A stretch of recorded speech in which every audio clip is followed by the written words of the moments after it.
네, 5시가 되었습니다. 드디어 4가지 세션이 끝나고 마지막 세션이 시작되는데요. 모두 5시간 동안 세션 들으시려고 너무 고생 많으셨습니다. 네, 그럼 우리 이제 마지막 세션을 볼 건데요. 마지막 세션 소개시켜 드릴게요. 마지막 세션은 안드로이드 앱을 신체 제약 가지신 사용자들이 사용할 수 있게 하기라는 주제로 김기열님께서 접근성과 안드로이드란 제목으로 발표해 주시겠습니다. 박수로 맞이해 주세요.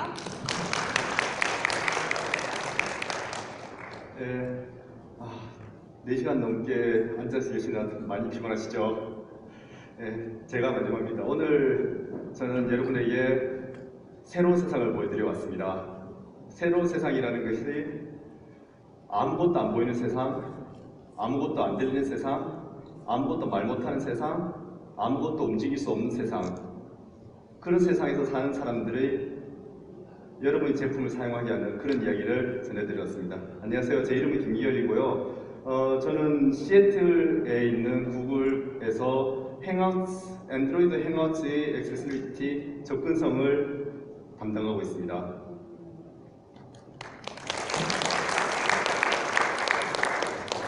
오늘 말씀드릴 이 주제는 인클루지브 디자인이라고 하는데요. 혹시 인클루지브 디자인이라고 들어보신 분 있으세요?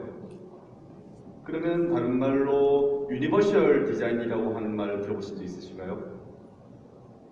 네, 인클루지브 디자인과 접근성 테스트에 대해서 오늘 말씀드릴 건데요. 오늘 강좌에서 제가 접근성이라고 말하기도 하고 액세시빌리티라고 말하기도 할 텐데요. 두 개가 같은 말입니다.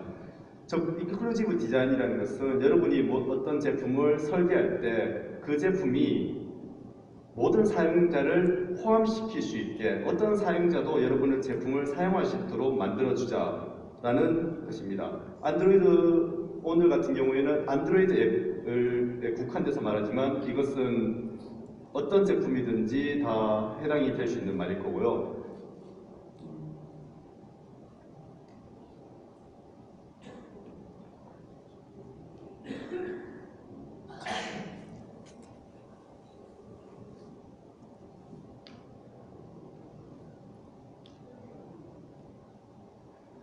이 강좌는 지난번 2016 구글 I/O에서 있었던 프레젠테이션과 기본적으로 같은 내용을 담고 있습니다. 그때 프레젠테이션은 이렇게 3명이 진행을 했었고요. 이 프레젠테이션은 유튜브에 이미 저장이 되어 있고 이 세션 마지막에 링크에서 유튜브의 링크를 보실 수 있습니다. 이런 말 혹시 아시는 분 있으세요? 거대한 위대한 힘에는 위대한 책임감이 따른다. 큰 힘에는 큰 책임이 따른다. 스파이더맨에서 나왔던 말인데요. 스파이더맨 주인공 피터 파커의 삼촌인 벤 아저씨가 해준 말이에요. 스파이더맨의 전체적인 내용을 항상 뚫고 있는 주제이기도 하고요. 그것만이 아니고 이 마블에서 있는 모든 히어로들 그 데드풀 빼놓고 대부분의 히어로들에게 다 좌우명 같은 그런 주제이기도 하고요. 오늘의 주제는 이렇습니다. 위대한 제품에는 높은 접근성이 따른다. 여러분 제품이 진정으로 좋은 제품이 돼서 누구나 사용하게 되려면 보통 3가지를 필요로 합니다. 첫 번째는 접근성, 두 번째는 아래쪽에 L10N, I18N이라고 적혀있는데요. 혹시 아시는 분 있으세요? L10N은 로컬라이제이션, 그리고 I18N은 인터내셔널라이제이션이라고 합니다. 보통 번역이라든가 도량형, 시간 표시, 혹은 더 넓게 봐서는 그 해당 지역의 법률, 회계 시스템 등등 이런 것들을 모두 다 고려해서 누구나 쓸 수 있게 해준다는 건데요. 예를 들어서 여러분의 제품이 한글만 지원한다. 그러면 누가 쓸 수 있을까요? 당연히 한글을 사용할 수 있는 사람만 사용할 수 있겠죠. 그리고 여러분의 제품이 한국에서는 합법인데 미국에서는 불법이에요. 그럼 당연히 미국에서 사용할 수 없겠죠. 그런 것들이 로컬라이제이션과 인터내셔널라이제이션의 기본 요소인데요. 그렇다면 접근성은 여러분의 제품이 만약에 접근성, 액세시빌리티가 충분히 구현되지 않았다면 과연 그 제품은 누가 사용할 수 없게 될까요? 오늘 그 일부분을 다뤄보겠습니다. 오늘 말씀드린 내용은 이렇게 세 가지인데요. 기본적으로 접근성이라는 것은 무엇인지, 그리고 접근성이 왜 필요한지에 대해서 이야기하겠습니다. 그리고 나서 여러분이 제품을 디자인할 때 그 제품을 어떻게 인클루시브하게 혹은 유니버셜하게 누구나 사용할 수 있도록 디자인할 수 있는지를 말씀드릴 거고요. 마지막으로 여러분들이 앱을 다 만들고 나서 그 제품을 과연 누구나 사용할 수 있는지, 그 제품이 충분히 접근성이 높은지, 액세서블한지 그런 것을 테스트할 수 있는 방법을 여러분께 말씀드리겠습니다. 자, 기술이 발전하면서 참 여러 가지가 많이 발달한 것도 있는데요. 어떤 경우에는 그 기술이 어떤 사람들에게 굉장히 장벽이 되는 경우가 있습니다. 요즘 전화기 어떻게 생긴지 기억나시죠? 다 아시죠? 전문 주머니에 다 전화기 하나씩 다 가지고 계시잖아요. 예전에는 전화기가 이렇게 생겼는데 혹시 써보신 분 있으세요? 저도 이건 참 못 써봤는데, 근데 영화에서 이런 걸 어떻게 쓰는지 다 보셨잖아요, 그렇죠? 전화기에 딱 가서 왼쪽에 있는 이 스피커를 딱 들어서 귀에 딱 대고 오른쪽에 걸 열심히 돌리면 상대방이 교환원이 목소리로 네, 누구하고 통화하고 싶으세요? 그러면은 그걸 말하면 되는 거죠. 그러면 그 사람을 연결시켜주고, 자, 여러분이 만약에 앞을 못 보는 사람이라고 생각해 보세요. 당신이 시각장애인입니다. 아무것도 안 보여요. 더듬더듬 거려서 전화기를 딱 잡았습니다. 그 다음부터 여러분이 이 전화기를 사용할 수 있을까요? 생각보다 별로 안 어려워요. 더듬더듬거려서 수화기를 잡고 귀에 갖다 댑니다. 그리고 더듬더듬거려서 오른쪽에 있는 레버를 잡았고 열심히 돌리면 그 다음부터는 상대방이 당신에게 말로 누구와 통화하고 싶으세요? 라고 하면 당신은 말을 하면 됩니다. 굉장히 간단하죠? 굉장히 액세서블한 디자인이에요. 물론 만든 사람이 그렇게 시각장애인을 염두에 두고 하진 않았지만은 이런 경우에 별로 문제가 없습니다. 그리고 이 정도는 써보신 분이 아마 있을 거예요. 이건 이제 여러분이 나이를 가늠하게 되는 그게 될 텐데, 여전히 이 부분도 어느 정도 액세서블합니다. 사용자가 저 다이얼의 순서가 0번부터 1번까지 시계 방향으로 나열된다는 걸 알기만 하면 손잡이를 잡고 머리에 담고 그 다음에 열심히 번호를 걸더라도 하나씩 다이얼하면은 전화가 걸리겠죠. 충분히 쓸 수 있습니다. 이제 이상한 게 나왔어요. 휴대용 전화 이런 게 나왔는데 이건 버튼식이에요. 버튼식. 이건 과연 사용할 수 있을까요? 사용할 수 있습니다. 생각보다 여러분이 생각하는 것보다 훨씬 더 시각장애인들은 많은 것에 대해서 머리로 시뮬레이션을 많이 하고 있어요. 그분들은 저 다이얼이 1, 2, 3 혹은 안쪽에 전화 받기, 전화 끄기 버튼이 어디 있다는 걸 미리 다 알고 있습니다. 다 외우고 있고, 그래서 전화를 받는 것, 전화를 거는 것에는 전혀 문제가 없어요. 여기까지는 좋습니다. 그리고 세상에 이런 게 나왔어요. 여러분이 앞에 아무것도 안 보입니다. 이 전화기를 쓸 수 있을까요? 못 쓰죠. 여러분은 왜냐하면은 이건 만질 수 있는 게 그냥 밋밋한 화면밖에 없거든요. 이 화면에서 아무리 만져봤자 여러분은 아무런 정보도 얻지 못해요. 그래서 세상에는 구글에서 액세시빌리티라는 것을 만들었습니다. 제가 프레젠테이션이 대부분 다 영문이라서 죄송한데요. 말은 한국말 할 거니까요. 이 액세시빌리티라는 것은 시각장애인, 청각장애인, 시각장애인 같은 경우에는 여러분이 완전히 맹인인 사람, 혹은 약간은 보이는 사람, 혹은 생맹인 사람, 색약인 사람, 혹은 난시인 사람 등등의 모든 경우를 얘기하고 있고요. 그 외에 청각장애인, 그 다음에 사지가 불편한 사람들의 경우도 마찬가지가 될 겁니다. 여기서 한 동영상을 틀어드릴 건데요.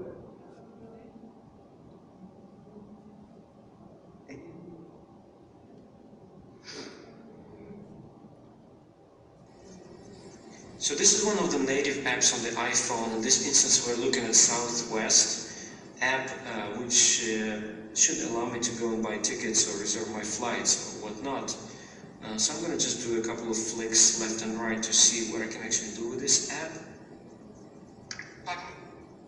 Button. See, 2011 Southwest Airlines call. All rights reserved. Okay.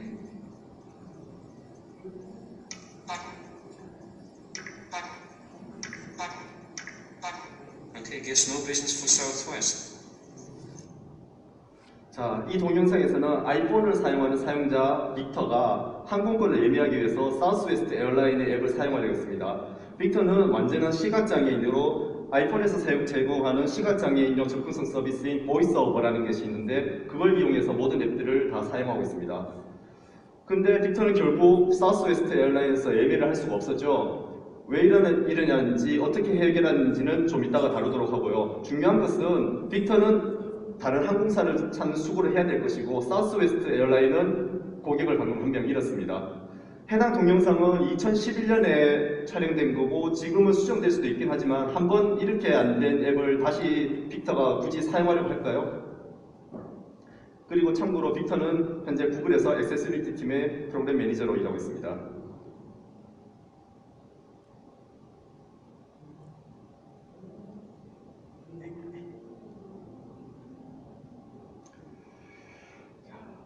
접근성, 액세시빌리티는 뭘까요? 접근성이라는 것은 사용자의 여러 다른 사용자들의 신체적 능력에 제약을 받지 않고 사용할 수 있게 해준 겁니다. 신체적 능력, 예를 들면 수전증, 마비, 사지가 없는 그런 근육장애라든가 시력 상실 혹은 낮은 시력 아니면 생맹, 색약 같은 시각적인 장애 혹은 난청, 청각 상실 혹은 한쪽만 귀가 들린다든가 하는 청각 불균형 등의 청각적인 장애도 있겠죠. 여러분이 제품을 만들 때는 항상 무의식적으로 사용자는 이것을 할 수 있을 것이다 라는 전제하에서 진행하는 경우가 많습니다. 이 전제를 항상 그렇지 않을 수도 있다는 것을 생각하는 것이 첫 번째입니다. 과연 유저는 시각을 가지고 여러분의 제품을 볼 수가 있을까요? 여러분이 만들어 놓은 많은 엘리멘트들을 그 사용자들은 문제없이 만질 수 있을까요? 아니면은 거기서 나오는 많은 내용들을 과연 사용자가 정말 들을 수 있을까요? 아니면은 거기서 지원하는 음성 인식들을 과연 그 사람들은 말을 할 수가 있을까요? 장애 기술 정말 생각보다 여러분이 생각하는 것 훨씬 더 많습니다. 미국 기준으로 약 20% 정도의 인구가 살아가면서 한 가지 이상의 장애를 가지고 있습니다. 미국 기준이라고 하지만 한국이라든가 전 세계적으로 봐도 별로 차이가 없다고 봐도 무방할 텐데요. 그렇다는 것은 여러분이 제품이 만약에 전혀 접근성을 고려하지 않고 접근성이 전혀 없는 제품이라면 적어도 5명 중에 1명은 여러분 제품을 사용할 수 없다는 거고요. 더 이상으로 여러분이 메신저 앱을 쓰시죠. 그러면 예를 들면 카톡이다. 여러분이 누구와 메신저를 쓰고 싶은데 그 제품이 전혀 접근성을 지원하지 않아요. 그럼 그 사람이 쓸 수 없다는 것은 여러분도 쓸 수 없다는 것이 됩니다. 페이스북이 있죠. 페이스북에 만약에 자기가 친한 누군가가 그 페이스북을 접근성의 이유로 사용할 수 없다고 하면 그 사람이 사용할 수 없고 나도 그 사람의 내용을 볼 수 없고 그렇게 퍼져나가다 보면 많은 사용자가 한 번에 떨어져 나가는 이유가 되기도 하고요. 그래서 그런 많은 사용자들을 잡기 위해서 접근성이 필요하지만 사실 그것보다 훨씬 더 중요한 이유는 접근성을 가지는 그것이 올바른 방법이기 때문입니다. 여러분 앱이 접근성을 가지고 있지 않다는 것은 그 사용자들을 무시한다는 것이고 그 사람들을 사용자로 보지 않는다는 것이거든요. 접근성에 대해서 그런 고정관념을 깨는 것은 사실은 그런 사람들 외에 여러분 자체에게도 도움이 됩니다. 예를 들면은 여러분은 특별한 경우, 특별한 상황에서는 장애를 가질 수 있습니다. 예를 들면 여러분이 자동차를 운전하고 있죠. 아까 전에 시간에 의해서 안드로이드 오토를 했었는데요. 여러분이 자동차를 운전하고 있는 동안에 두 손을 쓸 수 없죠. 두 손을 쓰면 경찰 아저씨가 잡아가잖아요. 그리고 거기서 나오고 있는 화면을 보고 있을 여유도 없죠. 자동차가 달리고 있는데 딴 눈을 팔면 굉장히 위험하니까요. 다시 말해서 여러분은 사지를 쓸 수 없는 손발을 쓸 수 없는 사용자인과 동시에 화면을 볼 수 없는 시각장애인이기도 합니다. 그때 시각장애인과 근장애인들을 지원하는 시스템이 있었다면은 그건 여러분들이 운전할 때 여러분을 도와주기도 하죠. 혹은 여러분이 장을 봤는데 양손에 장바구니가 달려있어요. 양손을 못 쓰겠죠. 요리를 하고 있어요. 음식을 다듬고 손에 기름기 가득한 상태에서 전화기를 만질 수 없겠죠. 그런 경우에도 다 도움이 되는 그런 것이 접근성입니다.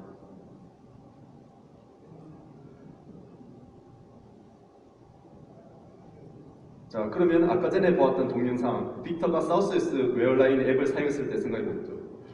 그 앱은 더 멋진 디자인을 위해서 버튼을 모두 다 그림으로 처리했습니다. 그 안에 있던 버튼들은 전부 아름다운 폰트로 디자이너가 설계한 그런 글자로 다 적혀 있었는데요. 다시 말해서 사용자는 그 아름다운 글씨를 보고 항상 이해를 할 수 있을 거라고 만들어 놨습니다. 그런데 이런 경우에는 사실 접근성만이 아니고 여러 가지 문제가 있어요. 예를 들면 여러 가지 해상도를 가진 여러 가지 디스플레이에서 지원하려면 그때마다 이미지를 다시 만들어야 하고, 그리고 이 제품을 영어 외에 다른 제품으로 다 출시하려면 그때마다 새로운 글자가 박힌 이미지를 다시 만들어야 됩니다.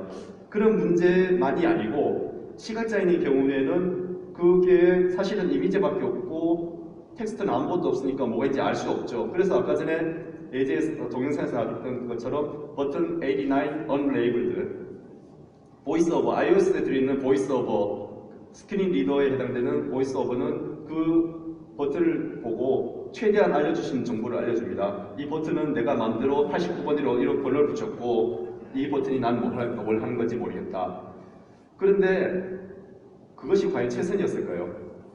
요즘 대부분의 모바일 플랫폼, 안드로이드, iOS, 윈도우스 폰 혹은 크롬 브라우저 이런 곳에서는 대부분 이런 경우에 대체 정보를 입력할 수 있도록 하고 있습니다. 안드로이드 같은 경우에는 나중에 알려드릴 안드로이드 어트리뷰트 중에서 컨텐트 디스크립션이라는 어트리뷰트가 있는데요. 거기에 그 내용에 대한 텍스트를 적기만 하면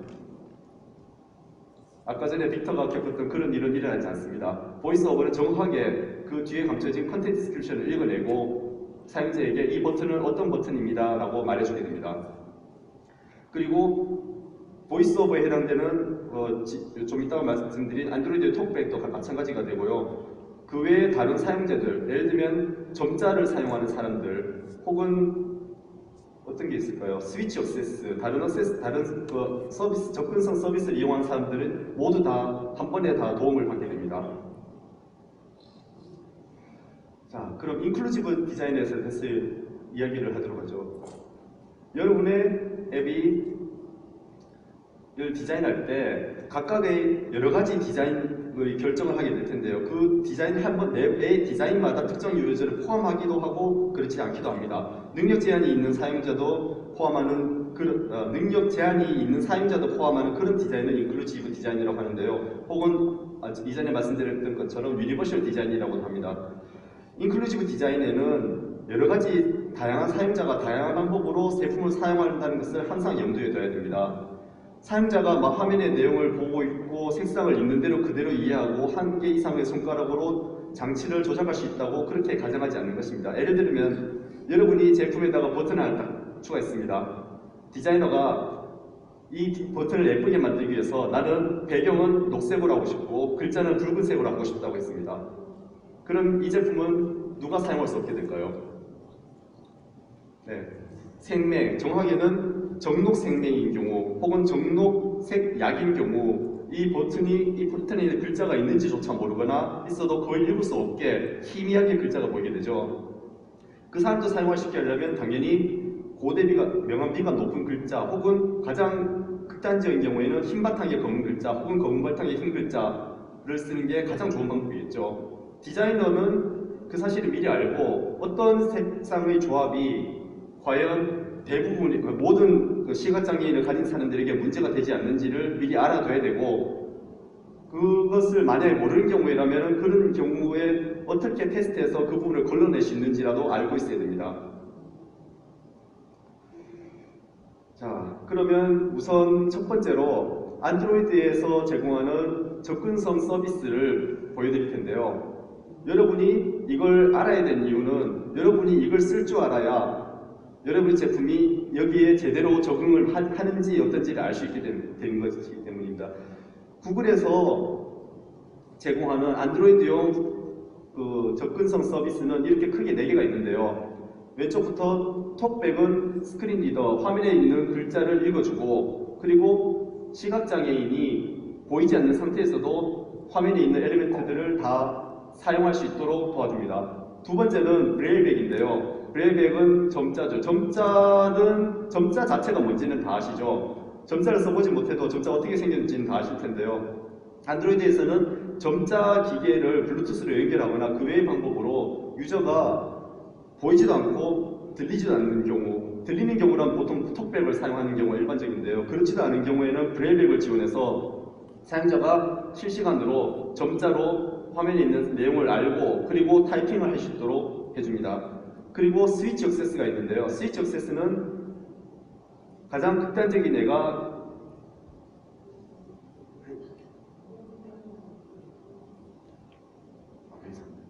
스티븐 호킹 박사 아시죠? 루게리병을 갖고 있어서 몸의 대부분의 근육을 쓸 수가 없는데요. 그 사람이 아직까지 쓸 수 있는 근육 중에 하나가 여기 뺨입니다. 뺨에 있는 근육 일부분을 자기가 움직일 수 있어서 거기에 센서를 달았어요. 그 센서를 달아서 근육을 약간씩, 뺨을 약간씩 움직이는 그 신호 하나만으로 그 안에서 타이핑도 하고 웹서핑도 하고 모든 걸 다 할 수 있게 합니다. 그걸 가능할 수 해주는 것이 저 스위치 액세스입니다. 스위치 하나 혹은 몇 개의 스위치만을 이용해서 사용할 수 있도록 해주고요. 보이스 액세스는 현재 베타로 여러분은 그 영문일 경우에만 지원을 하게 되어 있는데요. 보이스 액세스는 뭐 보시다시피 오로지 음성만으로 안드로이드 기기를 원하는 대로 조작할 수 있도록 해줍니다. 이 중에서 제가 보여드릴 것은 톡백과 스위치 액세스를 사용하는 걸 한번 보여드리겠습니다.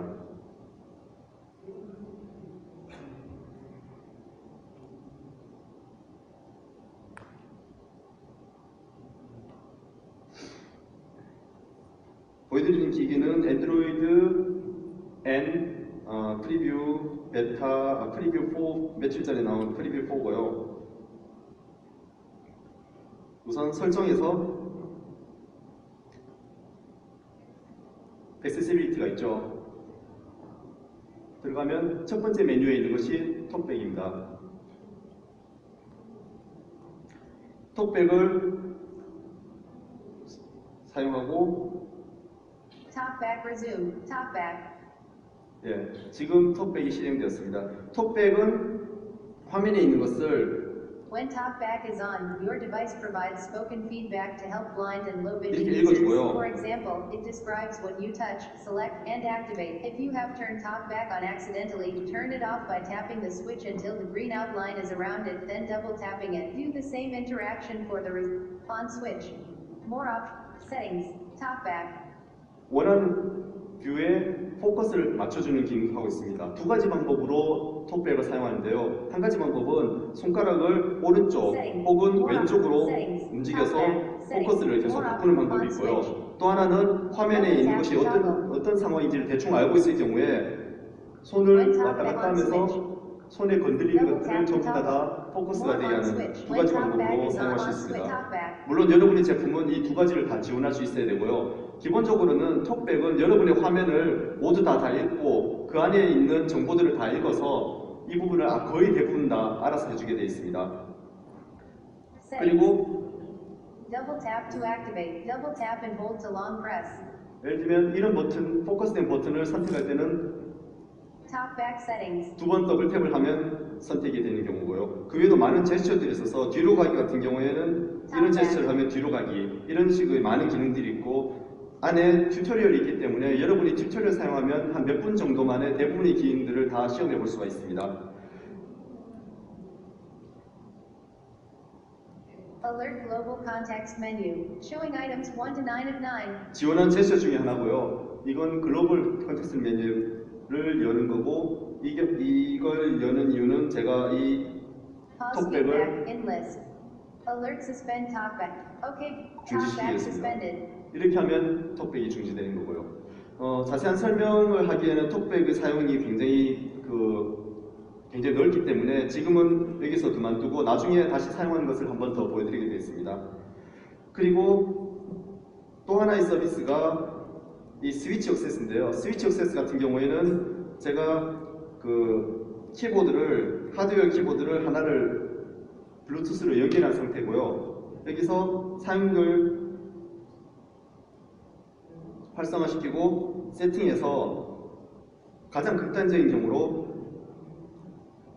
저는 키를 하나만 쓸 수 있다. 스티븐 호킹과 마찬가지로 나는 하나의 근육만 누를 수 있고 한 번의 키만 누를 수 있다는 전제하에서 여기에 키를 딱 하나, 역슬래시 키 하나만 할당을 했습니다.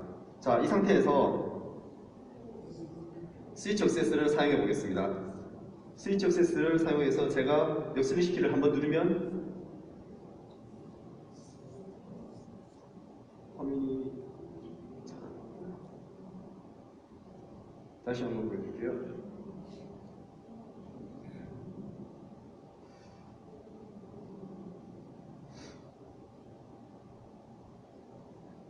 저는 백슬래시 키를 한번 눌렀을 뿐이고요. 그 누르고 난 다음에 자동으로 1초 간격으로 포커스들이 화면의 모든 뷰들을 다 지나갑니다. 그러면 자기가 원하는 곳에 도착했을 때 예를 들면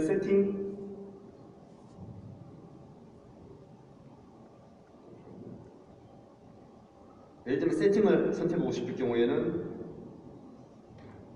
타이밍을 맞춰서 누르면 이렇게 화면이 바뀌는 방식입니다. 이걸 이용해서 여러분은 웹서핑도 할 수 있고 키보드도 칠 수 있고 여러분이 원할 때는 메신저 앱을 사용할 수도 있습니다.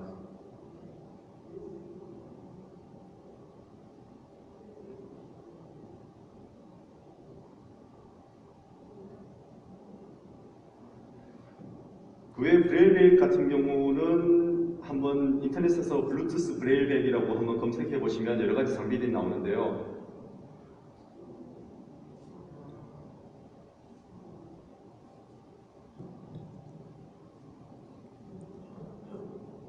이렇게 생긴 장비입니다. 이 아래쪽 부분은 화면에 나온 글자를 점자가 실시간으로 올라갔다 내려갔다 돌기를 바꿔가지고 사용자가 읽도록 해주고요. 위쪽에 있는 이 8개는 점자를 입력하기 위해서 양손을 놓고 한 번에 누를 때마다 한 글자가 찍히는 방식입니다.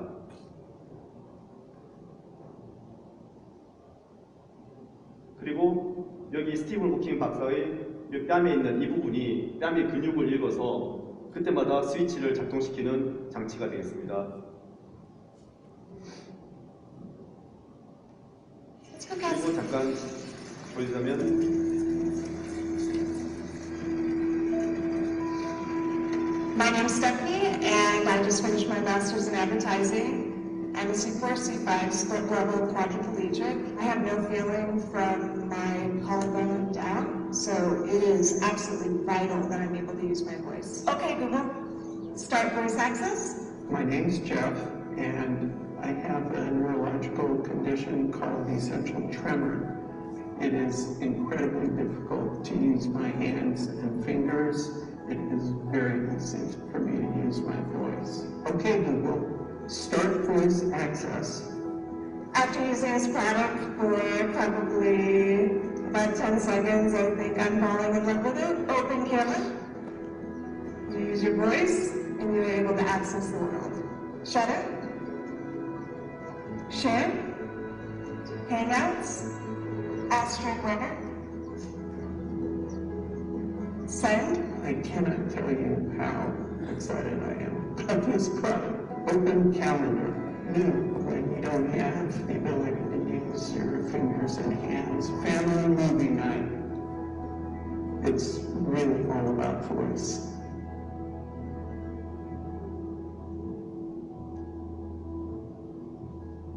네, 구글 보이스 사용법을 보여드렸습니다.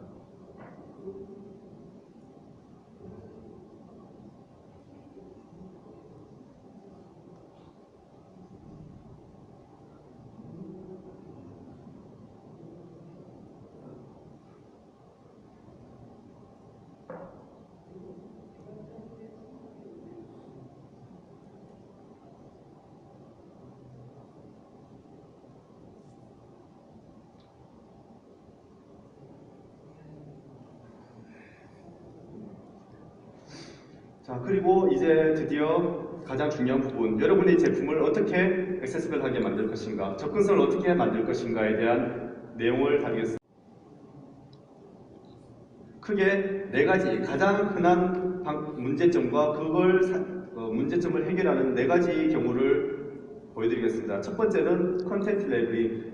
처음에 보여드렸던 동영상에 보여주셨듯이 버튼에 아무런 내용이 없을 경우, 이미지 버튼일 경우 그건 시각장애인이 아무런 정보를 주지 못하죠. 그런 경우를 해결하는 방법이고요. 두 번째는 아까 전에 동영상에서 잠깐 보셨겠지만 손을 굉장히 떠는 사람들이라든가 아니면 몸을 움직이는 것이 굉장히 느린 사람들, 이런 사람들 같은 경우에는 빨리 움직이는 버튼 혹은 너무 작은 버튼을 누르기가 굉장히 힘듭니다. 이런 경우를 해결하는 방법. 그리고 세 번째는 명암비. 여러분이 화면에 거의 회색 화면에 거의 흰색 글자가 적혀 있다면 굉장히 읽기 힘들겠죠. 그런 부분에 대해서 수정하는 방법. 마지막으로는 안드로이드에서 뷰의 애트리뷰트가 잘못됐을 경우에 어떤 경우가 생기는지를 알려드리겠습니다.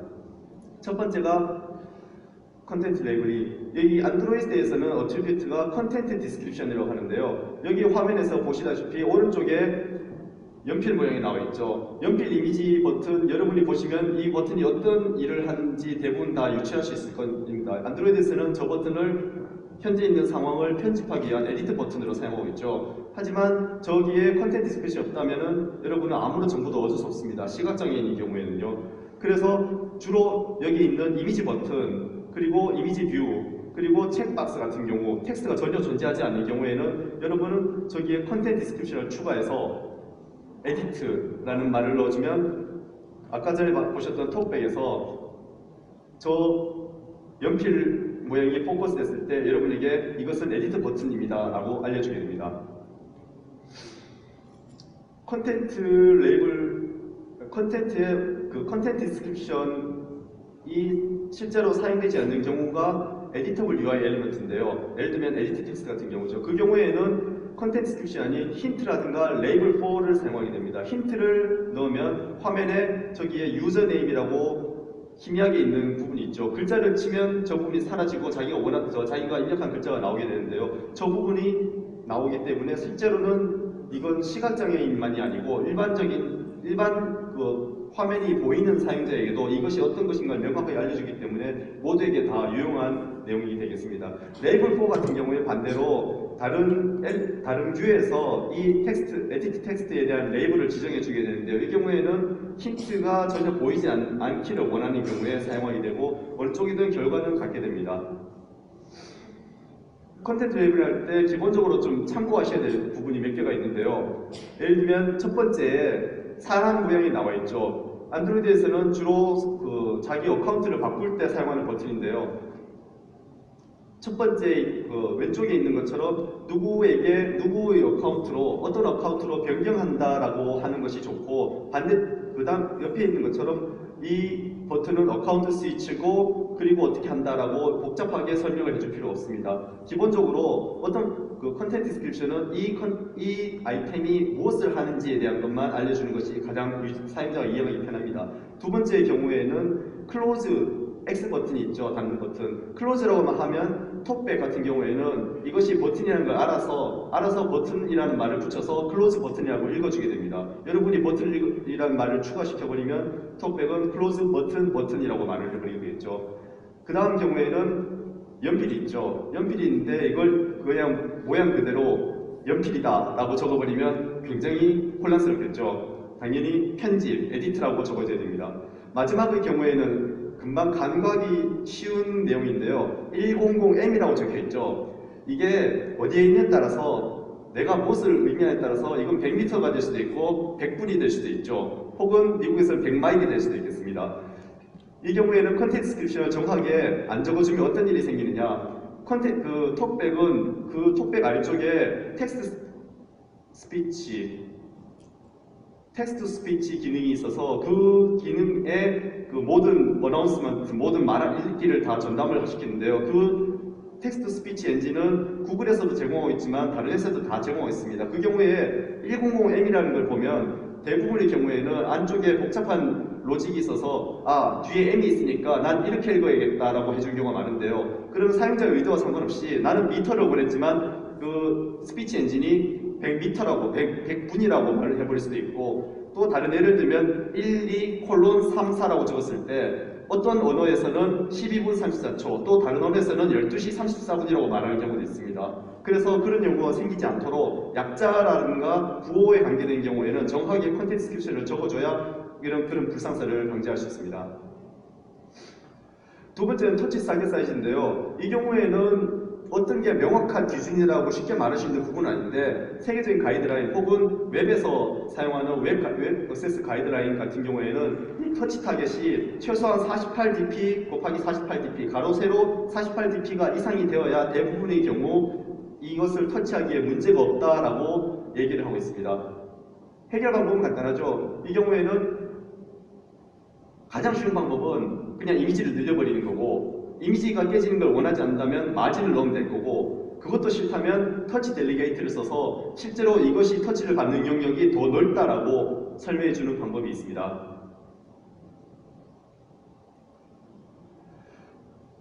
자, 명암비에 관한 부분인데요. 딱 보시기에도 윗부분과 아랫부분 보면 아래쪽에 있는 하트는 상당히 보이지가 않죠. 여러분의 시력이 약해지면 저건 굉장히 보기 힘든 거의 존재하지 않는 하트가 될 수 있습니다. 저희들이 권장하는 저 컨트래스트 레이셔는 4.5대 1인데 이걸 그냥 눈으로 보고 이 명암비가 4.5대 1인지 어떤지 아는 건 거의 불가능할 겁니다. 그래서 텍스트의 경우에는 그 명암비례에 대해서는 조금 이따 말씀드리고 텍스트의 경우에는 큰 글자, 대체로 18SP 이상 되는 글자의 경우에는 3대1, 그보다 작은 경우에는 4.5대 1의 명암비를 권장하고 있고요. 이 정도 되어야 테스트 결과, 이 정도는 되어야 대부분의 사람의 경우 명암비로 인해서 글자를 읽는데 어려운 걸 겪지 않는다라고 얘기를 하고 있습니다.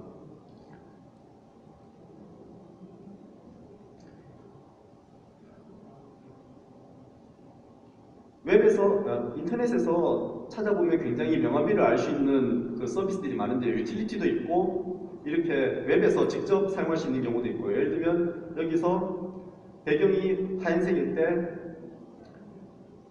글자가 검은색이면 명암비가 21,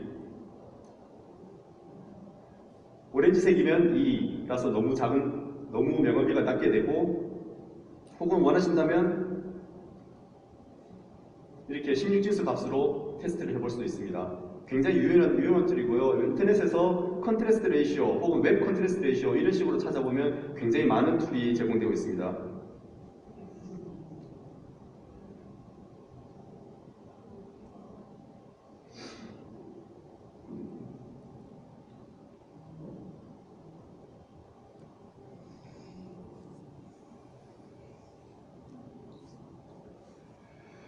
그리고 마지막으로 뷰 어트리뷰트인데요. 이 부분은 약간 좀 복잡하게 생각될 수도 있는데 일단 이 동영상을 한번 보시죠. 스위치 액세스, 아까 전에 보였던 스위치 액세스를 이용한 경우인데요. 버튼이 화면에 두 개가 있습니다.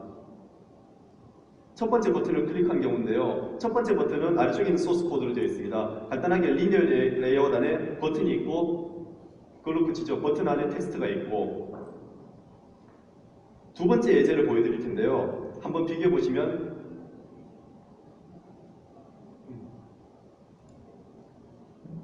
자, 이 경우에는 동영상을 한번 틀어드릴 텐데요.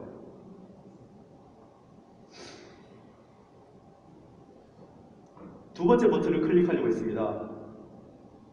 클릭하니까 또 다른 메뉴가 한 번 더 뜨게 되죠. 왜냐하면 이 소스 코드에서 보듯이 그 버튼을 감싸고 있는 리니어 레이아웃의 클릭커블 어트리뷰트가 true로 되어 있죠. 그 말은 나는 버튼도 클릭을 받고 리니어 레이아웃도 클릭을 받는다는 겁니다. 스위치 액세스는 굉장히 정교하게 만들어져 있기 때문에 그 경우에는 둘 중에 어느 쪽을 선택할 수 있는지를 알려주긴 합니다. 하지만 그 내용을 봐서는 그게 뭔지 알 수가 없죠. 이 경우에는 간단히 해결 방법은 정말 간단하죠. 저 클릭커블을 넣지 않으면 됩니다. 실제로 여러분이 여러분의 제품에서 굉장히 많이 겪게 되는 경우인데요. 실제로 클릭커블 하다고 하고 실제로 클릭 이벤트를 전혀 처리하지 않는 경우가 굉장히 많습니다. 일반적인 사용자의 경우에는 전혀 문제가 없어요. 앞에 보이면은 이건 클릭을 할 수 있겠다 없겠다를 금방 할 수 있고 그게 아닌 경우에는 클릭을 하지 않고 혹은 클릭해도 아무것도 아니라기 때문에 괜찮거든요. 근데 톡백이라든가 스위치 액세스 같은 경우에는 거기에 명확하게 이건 클릭할 수 있다라고 사용자에게 말을 합니다. 그래서 사용자는 그걸 클릭했는데 아무 일도 안 일어나죠. 그러면 굉장히 혼란스러운 상황이 생기겠죠.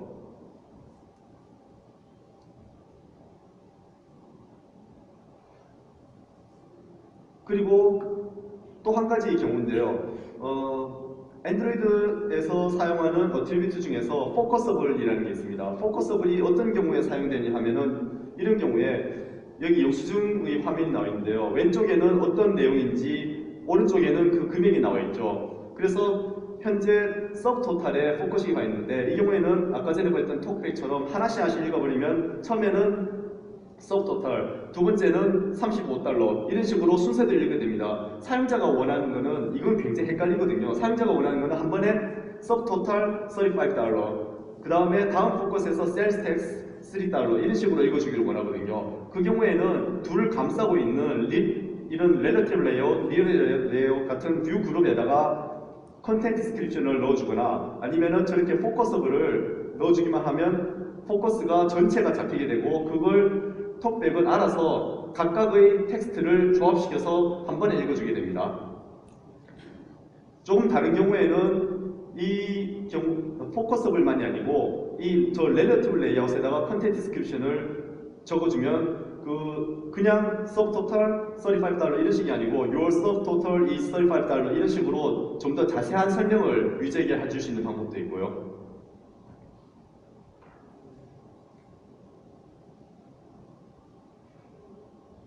이런 식으로 하면 한 번에 포커싱이 돼서 사용자는 저 한 줄을 통째로 다 읽게 되고 그만큼 더 이해하기 쉽게 됩니다.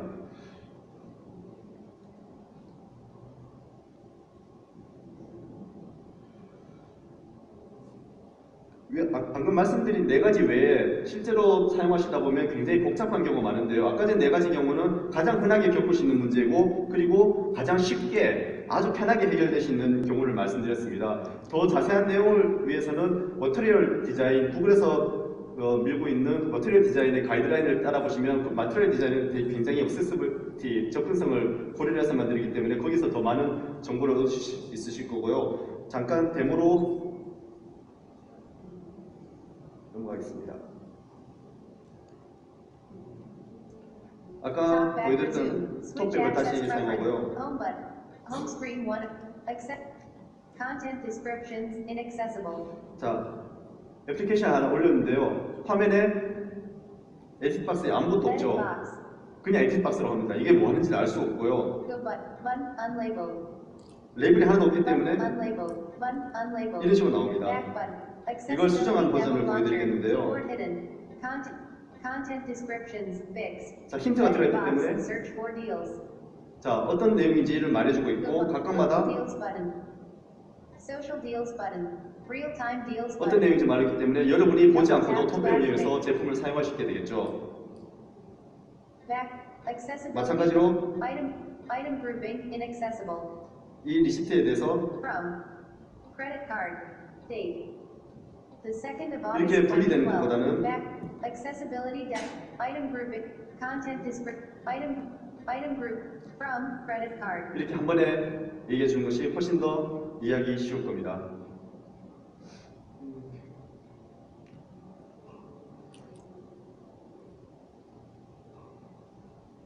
자, 여러분이 제품을 만드는데 접근성 아무리 고려해도 실제로 제품은 그렇게 안 될 수가 있잖아요. 그걸 테스트하는 방법을 두 가지에 나눠서 보여드리겠습니다. 한 가지 방법은, 세 가지 방법을 보여드릴 텐데요. 한 가지 방법은 그냥 써보는 겁니다. 여러분이 스위치 액세스, 톡백 이런 접근성 서비스를 익숙하게 한 다음에 그것만을 이용해서 제품을 사용해보면 가장 확실하게 어떤 것이 문제 있는지를 알 수가 있고요. 참고로 톡백이나 브레이백을 사용하실 경우는 거의 없을 거예요. 장비도 비싸거든요. 톡백을 사용하실 경우에는 눈을 감고 한번 해보시길 정말 추천드립니다.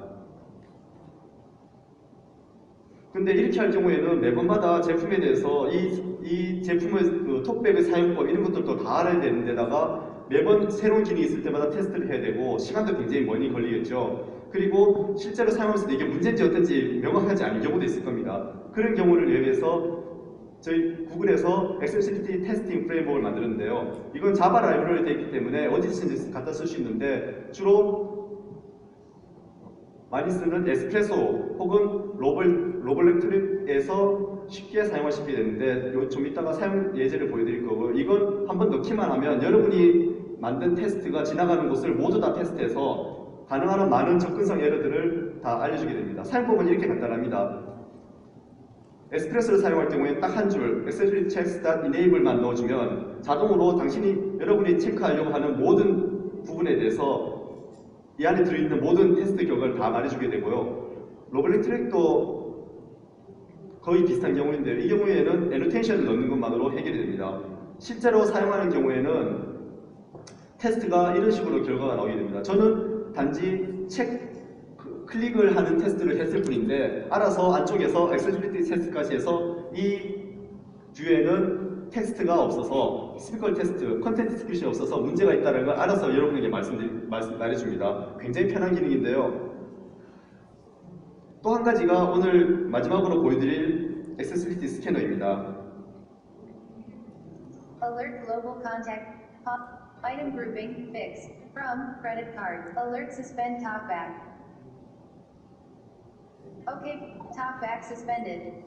액세시빌리티 스캐너는 여러분이 구글 플레이 스토어에서 다운로드 받으실 수 있는데요. 한번 설치가 되고 나면 액세시빌리티에 들어가 있고 액세시빌리티 스캐너를 작동만 시키는 것만으로 화면에 파란 마크가 뜹니다. 이 마크를 자기가 원하는 앱에 가서 어떤 화면에 가서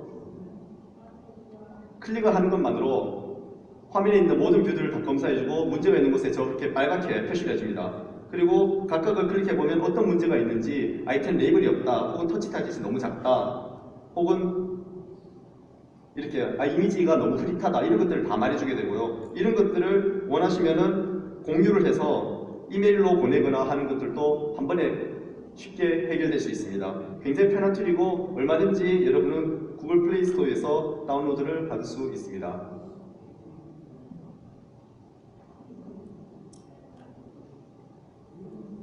아까 보였던 자동화 테스팅의 문제점은, 가장 큰 문제점은 이게 뷰에 있는 모든 것들을 자기 원칙대로 다 테스트하기 때문에 퍼스트 한 테스트가 굉장히 많습니다. 여러분이 보기에도 괜찮고 실제로 괜찮은 것인데도 불구하고 가이드라인에서 엄청나게 잡아내는 경우가 있기 때문에 주로 여러분이 테스트를 다 만드시고 나서 한 줄만 넣고 어떤 문제점이 있는지 다 테스트하시고 그 다음엔 다시 걷는 것을 굉장히 추천드립니다. 자, 오늘 말씀드린 것에 요약하자면은 첫 번째로는 여러분이 접근성을 강화해야 될 이유는 사용자가 많아지고 그리고 그것이 올바른 방법이기 때문입니다. 그리고 접근성을 강화시키기 위해서 첫 번째로 여러분들이 그 접근성 서비스를 사용해 보실 필요가 있고요. 그리고 아까 말씀드렸던 4가지의 그 가이드라인을 한 번씩 테스트해서 여러분의 제품에서 실제로 한번 해보시는 게 좋을 것 같고요. 그리고 항상 개발하실 때와 테스트하실 때 접근성 항목을 여러분이 게이트키퍼로 사용해서 제품 출시 직전에 한 번이라도 더 테스트해 보셨으면 고맙겠습니다. 오늘 말씀드렸던 것과 여러 가지 정보 참고될 만한 것을 링크에 띄워놨는데요. 이거는 끝날 때까지 이대로 놔두도록 할게요. 그럼 오늘 강좌를 마치겠습니다. 고맙습니다. 그러면 강좌에 대해서 질문이 있는 분 질문 받겠습니다. 네.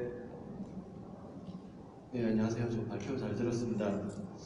그 토크백 관련해서 저희 회사에서 개발하는 앱 중에도 적용하는 게 있는데 네. 테스트 같은 말씀해주신 부분이 좀 약간 되게 유용할 것 같다는 생각이 들었어요. 네. 에스프레소나 오버텍 같은 거 써서 그렇게 하면은 앱을 지정하면 그 앱에 있는 모든 그 유제 컨트롤들을 다 분석해가지고 설정을 한지 안 한지 뭔가 리포팅이 되는 건가요? 아니요. 질문은 그렇게 되진 않고요. 여러분이 테스트를 한 곳, 그리고 테스트를 한 엘리멘트 그런 것들에 관해서만 전부 다 테스트를 합니다. 다시 말해서 여러분이 테스트를 아무것도 만들지 않았는데 저것만 돌리면 실제로 되는 건 아무것도 없고요. 직접 명시적으로 뭔가 다 작성을 해야지 판단을 해가지고 예를 들면 어떤 버튼을 테스트하려고 그 퍼폼 클릭 같은 것들을 에스프레소 넣었잖아요. 그럼 그 순간에 이 액세서리티 테스트 프레임워크가 들어가서 그 뷰가 어떤 문제가 있는지를 확인시켜 줍니다. 실제로 여러분의 앱이 많은 부분이 그렇게 유닛 테스트로 커버가 되지 않다면은 아까 전에 보여드렸던 액세서리티 스캐너를 더 추천하는데요. 기본적인 알고리즘은 안쪽에서의 체크하는 방식은 기본적으로 같거든요. 그래서 간단하게 여러 가지 화면을 돌려보면서 버튼만 눌러보면서 어떤 문제가 있는지를 확인하려면 그쪽이 훨씬 더 편한 방법이 되겠습니다. 이해가 됐고 이거 스캐너 관련해서 네, 액세서리티 스캐너요. 그 스캐너가 다운받았으면 단말 제조사 상관없이 모든 게 네, 어떤 제조사였든지 엔드로이드 롤리팝 혹은 매시멜로부터 사용이 가능할 텐데요. 거기서 다운로드 받으실 수 있으면 다운로드 받고 아까 전에 보였던 세팅에 들어가서 활성화만 시키면 사용할 수 있게 됩니다. 제가 테스트해 본 결과로는 넥서스 외에 다른 디바이스에서도 모두 다 사용할 수가 있었습니다. 감사합니다.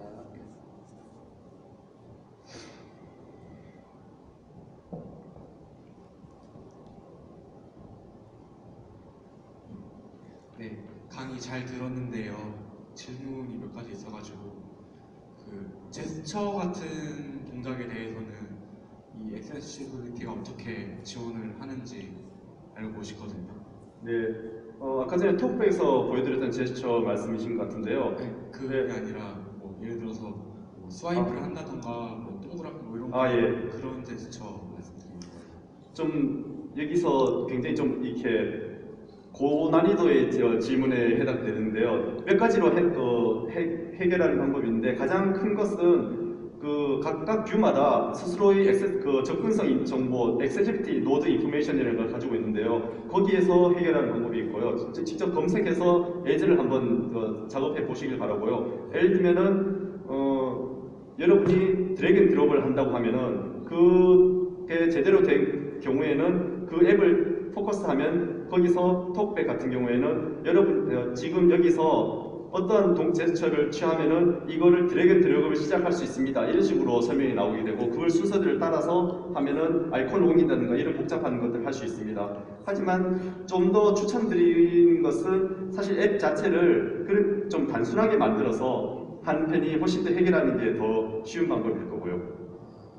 그리고 네. 멀티 윈도우 관련해가지고 이제 여러분 만약에 멀티 윈도우를 작동을 시키면은 이 포커싱 이동 같은 거에 대해서는 어떻게 대응이 되는지. 네, 멀티 윈도우를 사용할 경우에는 그 멀티 윈도우를 왔다 갔다 그러니까 제스처 중에서 그 앱들 간의 스위칭을 한다든가 하는 그런 제스처들이 다 준비되어 있거든요. 톡백 같은 경우에는. 스위치 액세스 같은 경우에는 문제가 없이 화면 전체를 다 읽어주기 때문에 멀티 윈도우라도 별로 문제가 없게 되고요. 그건 접근성 서비스마다 해결하는 방법이 좀 달라집니다. 네, 감사합니다.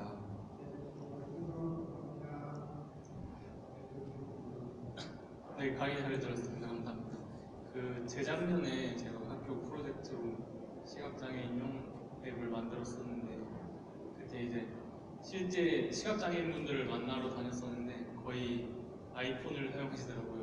그때 저도 써봤는데 톡백이랑 보이스오버랑 비교를 해봤는데 보이스오버가 더 매끄럽고 좀 그런 점들이 있더라고요.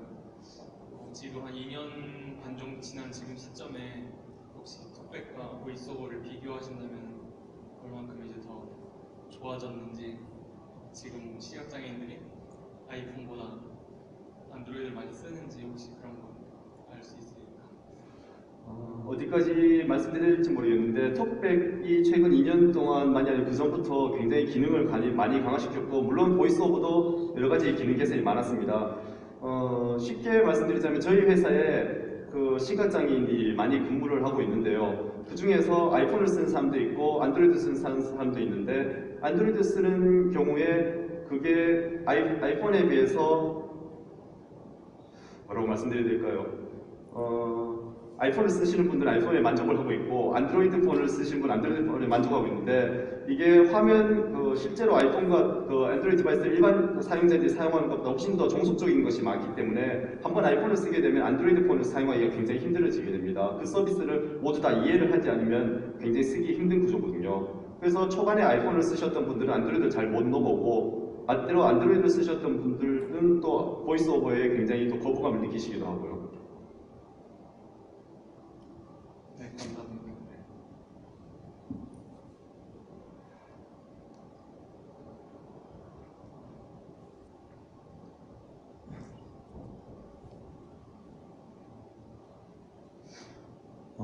네, 강의 잘 듣고 굉장히 감사합니다. 그 한 가지 궁금한 게 컨텐트 디스크립션이었나요? 그거에 관해서 표준화된 단어들이 있을까요? 예를 들어 저희가 똑같은 연필 버튼을 가지고도 수정이라고 부를 수도 있고 편집이라도 부를 수도 있는데 시각장애인 분들은 그 두 가지 단어가 번갈아가면서 사용하게 되면은 굉장히 불편을 느끼실 것 같거든요. 저기 머티리얼 여기에 여기 링크에 두 번째 머티리얼 디자인 액세시빌리티 링크가 있는데요. 여기 안에 들어가 보면 확실히 잘 모르겠네요. 여기 안에 들어가 보면은 각 아이콘이나 이렇게 컨텐츠를 줄 때의 가이드라인 같은 것들이 리스트가 있는 문서가 아마 있을 거로 생각합니다. 그게 한글로도 혹시 제공이? 한글로는 없습니다. 감사합니다. 네, 알겠습니다. 감사합니다.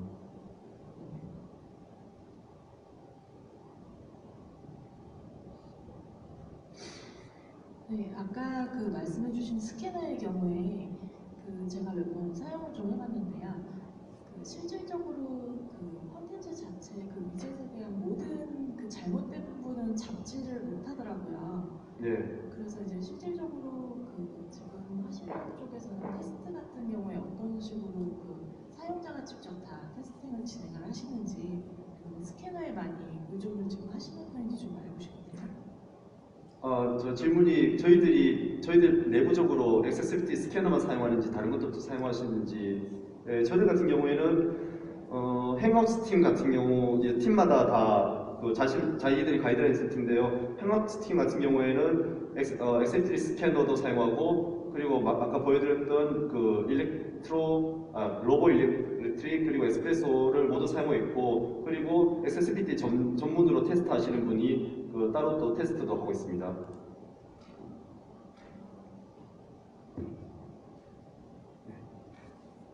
고맙습니다.